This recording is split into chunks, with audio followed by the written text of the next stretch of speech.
I can make it there, I'll make it anywhere. It's up to you, New York, New York.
Welcome back, everyone. How we doing? It's Richie. It's the Richie Hicks Jr. Sports Podcast here on Facebook Live and YouTube.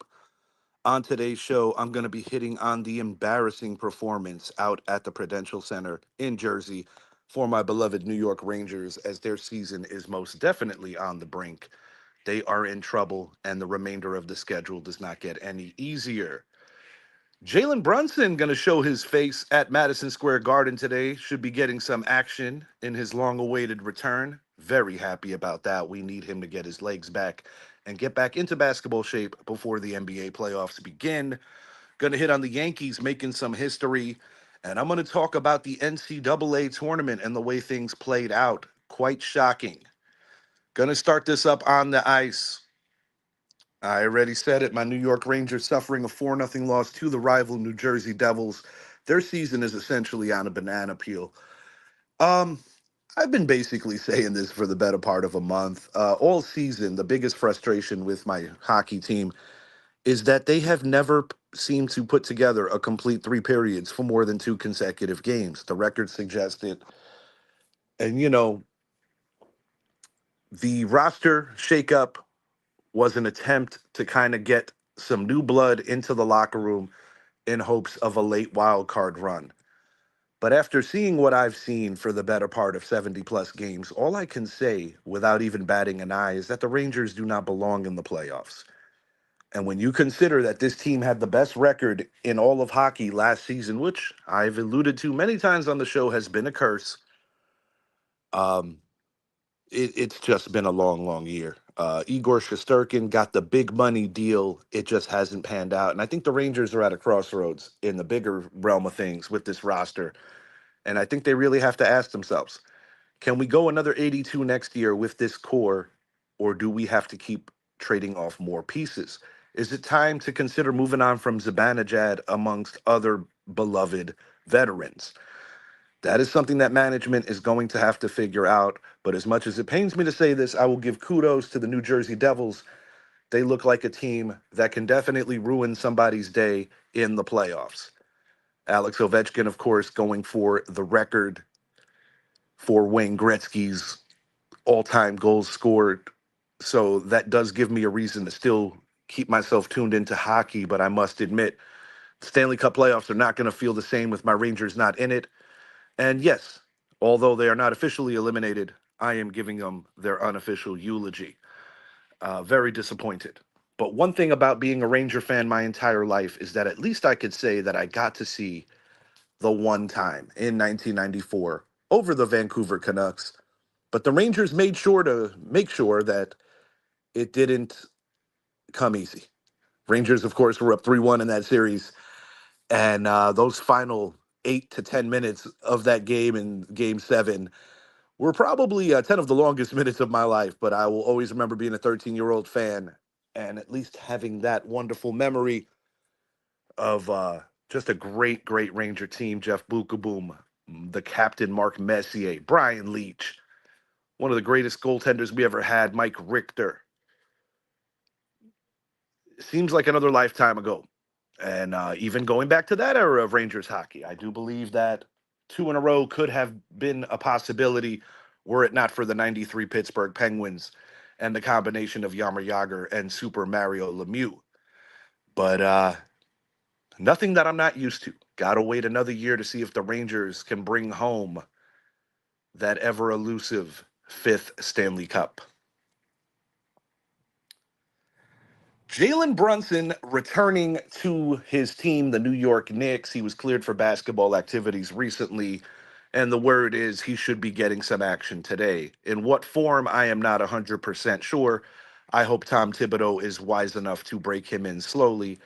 That has long been a complaint of mine, as well as many a Knick fan, that Thibodeau has done a poor job of resting his stars and his starters with the rigors of a long NBA season. But I am very excited that Jalen Brunson is coming back. And I don't necessarily think this is going to affect OG Ananobi's game.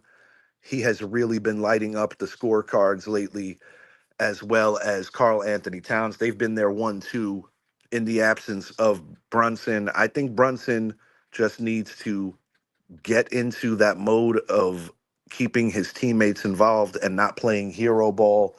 He's going to get some good support out of the two players I just mentioned, plus his buddy Josh Hart going all the way back to Villanova. I want to see what the Knicks could do coming in as a solid team, but a team that is being incredibly overlooked by the Boston Celtics and Cleveland Cavaliers amongst NBA fans, myself included. I've said on the show numerous times, I'm not sure that the Knicks have what it takes to beat either one of those teams because they haven't done it yet. The frustrating part about this is the Knicks have had a pretty good record against the Western Conference, and today they welcome the Phoenix Suns, who are banged up in their own right. Um, the Knicks got to block out the outside noise and just play their game and try to play their best version of basketball going into the playoffs, whether they draw Detroit or Milwaukee, and just get ready for that first round and see where this all takes us. The playoffs can be very unpredictable, so nothing is set in stone yet on how this is all going to play out. My New York Yankees in Pittsburgh having a lot of fun as they go for the sweep today. Trent Grisham, of all people, two blasts yesterday, puts the Yankees through 8 games into historical territory as becoming the team that has hit the most home runs to start off a season 8 games in. It's been coming from all kinds of sources. Marcus Stroman had one really bad inning where it looked like the game may have taken a turn. He was able to gut it out. Yankees went to the pen early. But I got to say, in the early going, I know the torpedo bats were a big controversy. Anybody in Major League Baseball, by the way, is allowed to use these wonderful torpedo bats. But I like what I'm seeing early out of my Yankees. There's one defeat during the course of this young season that did get under my skin. I think we should have won the Arizona series. We let one get away there. But what I do like about what I'm seeing is the Yankees in the early going are beating the teams they're supposed to beat. The Milwaukee Brewers are not who they were a year ago, and the Pittsburgh Pirates are just not good at all. After Paul Skeens, there's a lot of sadness. And one of the craziest things about the Pirates is that they actually sent their longtime closer, David Bednar, down to AAA. So they are trying to shake things up desperately in Pittsburgh. But, the Yankees just overwhelmed them with too much power, too much bats. And I got to say, in the early going, I do like this Yankee lineup. When you lose a superstar like a Juan Soto, you got to differentiate how you're going to try to attack the other team. And the New York Yankees additions, Paul Goldschmidt, Cody Bellinger, have been paying dividends in the early going. And of course, young Jason Dominguez out in left field, occasionally an adventure on the defensive side. But I like the at-bats that the Yankees are taking. They're grinding out at-bats. I also like what Jazz Chisholm is bringing this year, is he's kind of finding his power stroke in a comfortable place, fourth in the lineup, getting some good pitches hitting behind Aaron Judge. And, I think ultimately this is going to turn rather well. And the biggest thing that's going to make the Yankees a good team versus potentially a great team is the rearrival of arms in the pen. Jonathan Loaisiga should be returning soon. The Yankees most definitely miss him. Cousins is going to be returning soon. Luis Heel, within the next 10 days, will be starting his pitching program. So the Yankees have help on the way. Today, Will Warren takes the bump. He had a phenomenal spring. And we're going to see if we can get the sweep against a lowly Pirate team that everything that's happening should be happening. The Yankees should beat a team like this. I would have to say in the early going of the Major League season, there's two surprises. Well, there's more than two, but I'll share a couple with you. The really crummy start for the Atlanta Braves has undeniably got my attention. I believe they're 1-8 now, 1-7 or 1-8, but I am truly shocked at how slow they are out of the blocks. Um, my home run trajectory so far is kind of lining up as I did expect Aaron Judge to lead the American League and Kyle Schwarber to lead the National League, and thus far, that's the way it's been going. The Dodgers did catch their first loss a couple of days ago to the Phillies. They avenged it. Today's the rubber match, and I would say that that's the premier game going on around Major League Baseball. Other stories, I really like what Brent Rooker is bringing to the Athletics right now. He is truly raking.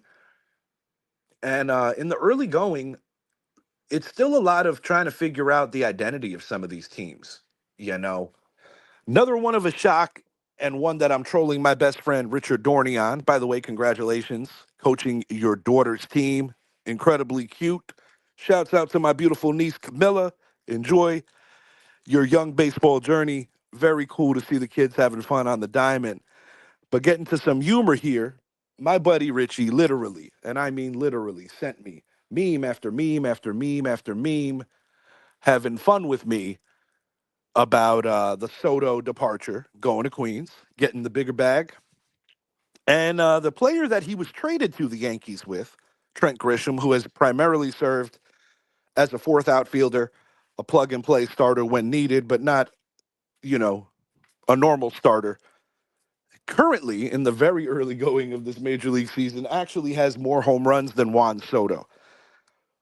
And I think that's one of just the oddities of what happens in the early going of a major league season. I mean, you look at a guy like Marcus Stroman who pitched yesterday. He wasn't even supposed to be part of the team. He's very close to being traded. But then when you have last year's rookie of the year in the American League, Luis Heel, out for a decent amount of time. Garrett Cole, unfortunately, gets the Tommy John surgery. Nestor Cortez was traded in the Devin Williams deal. And suddenly, Marcus Stroman went from being the sixth starter on the outside looking in. By the way, Clark Schmidt's also injured, to being the number three right now.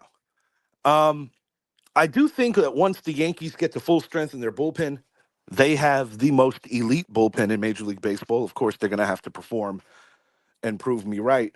But I do believe that the Yankees have all the answers to be that and then more in that regard. And it's going to be needed because while I do think Max Fried has the ability to be an ace, I like Carlos Rodon. I don't love him, though, and I don't consider him an ace at this juncture of his career or since arriving in the Bronx.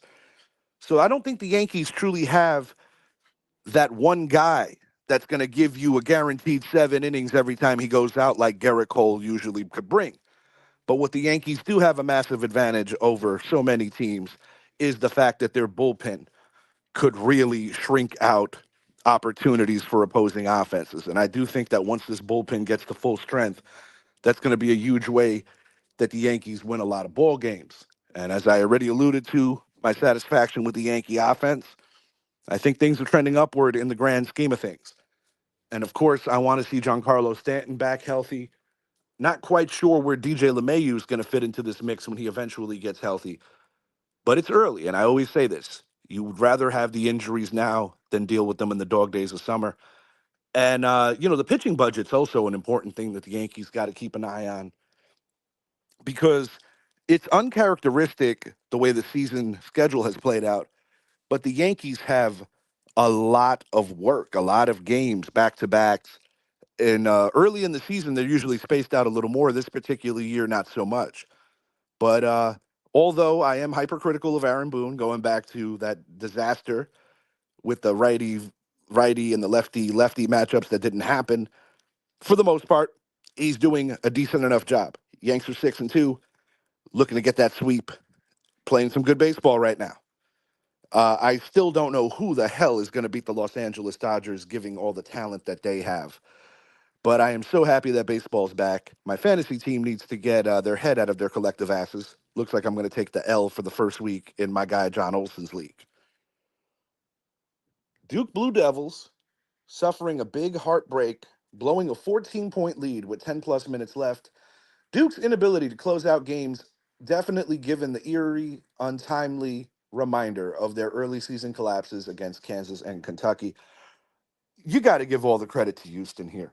Forcing turnovers, not giving up, just making every possession down the stretch just so difficult for Duke.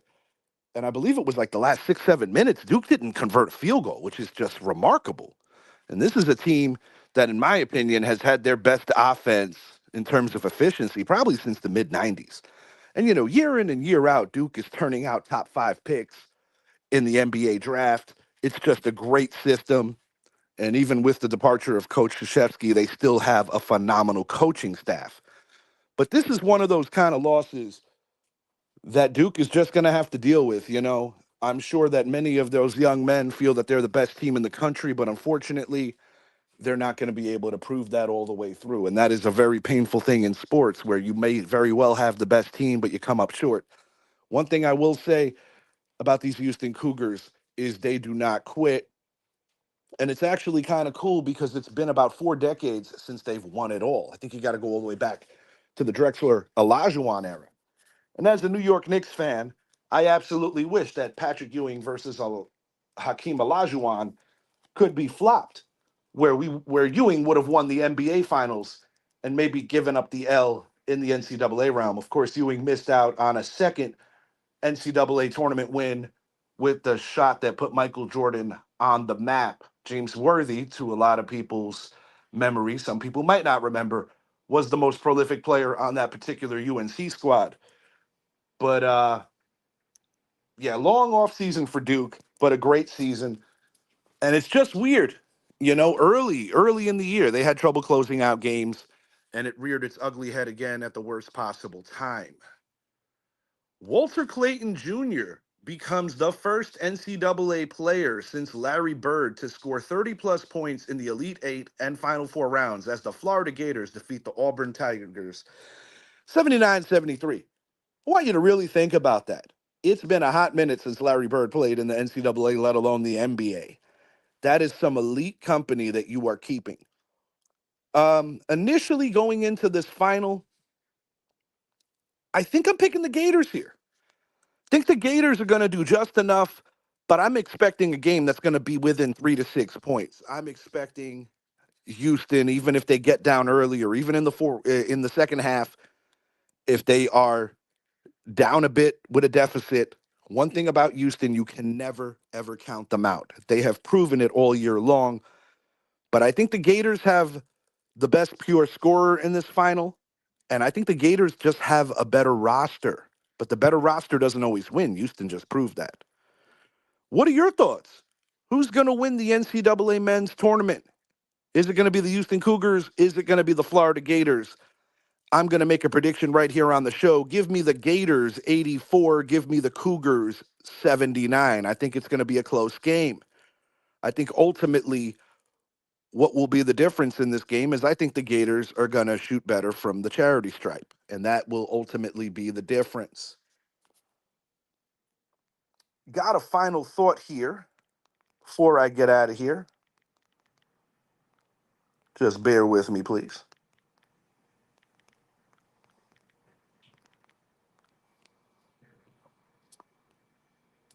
My final thought, my grandma Nancy.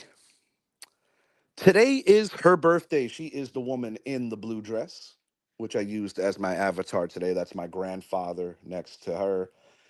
That's my late Aunt Deborah. And they're slightly cut out, but that is my stepmother in the yellow, Irene Hicks. And my father is on the shoulder of my grandma Nancy and my Aunt Debbie. One of the best joys of being a kid is just having that grandmother that spoils you rotten. I had two of them. My Puerto Rican grandmother, Maria de Jesus, my Italian grandmother, Nancy Hicks. And one of the most beautiful things I ever saw in my life was when my grandmother had horrific cancer. And, coming from a rather big family, many siblings, it was her ex in law family, my grandmother, my other grandmother, Maria, really standing by her, just helping her, just being there. It showed me a lot about what family is supposed to look like, just showed me a lot of how people love each other, even if something like a divorce goes down. My mother always referred to my grandfather, even post divorce, as dad, which I think speaks volumes about the way that he treated her and the way that she loved him, regardless of differences with my father. I think they did a great job co parenting. Grandma Nancy, I just want to say from the bottom of my heart, I miss just being a kid. I miss you coming to literally every game until unfortunately you were too sick to come to any more. I will always fondly remember myself and all of my Inglewood Buccaneer teammates before a game, one by one, going to your house. You and your friend Rosie met all of us one by one. We wanted to show our appreciation to you because of the kind of fan you always were. I will always fondly remember the cowbells.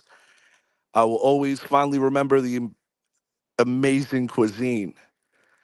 One of the crappy things about getting older is that you lose more and more people that you love. And Grandma Nancy was the most meaningful loss of family at a very young age. I only had my grandmother for about 12 and a half years. But Grandma, all these years later, I just want to say from the bottom of my heart and soul that you are never forgotten. You will always be remembered. And I think there's something divine about your funeral also happening to be on your birthday, which is today. You were always just a phenomenal person. And I hope you and Grandpa are dancing. And I just want to say that you are loved, you are missed, and you are appreciated. Please give my father and Titi Debbie and Grandpa a hug for me. Announcements to come for our next show. We're going to be honing in on a lot of mock draft action as the NFL draft is around the corner. Still so many conflicting reports about who's going 1, 2, and 3 and beyond. I'm going to do my best to get back here today and do another show with my good friend Corey Rain, our baseball savant here on the show. If you haven't already, please make it a point to like and subscribe to the channel, the Richie Hicks Jr. Sports Podcast on YouTube. Check us out on Facebook. Also, make it a point on live365.com to check out the V Mix, the Vicious Mix with my guy, Mr. Idris Salam. Every form and genre of music, definitely make sure to give that your support. Check out The Basement Show with Johnny Nast. Those guys are hustling, doing it 5 days a week. Make sure to catch out the Casual Convo Show. Check that out. 8 to 10 every Wednesday. Check out the Bleed Blue Show. My guy, Steve Azul, and his crew going hard. Definitely want to show the love to fellow podcasters. Until next time, I am Richie. Have a great rest of your Sunday.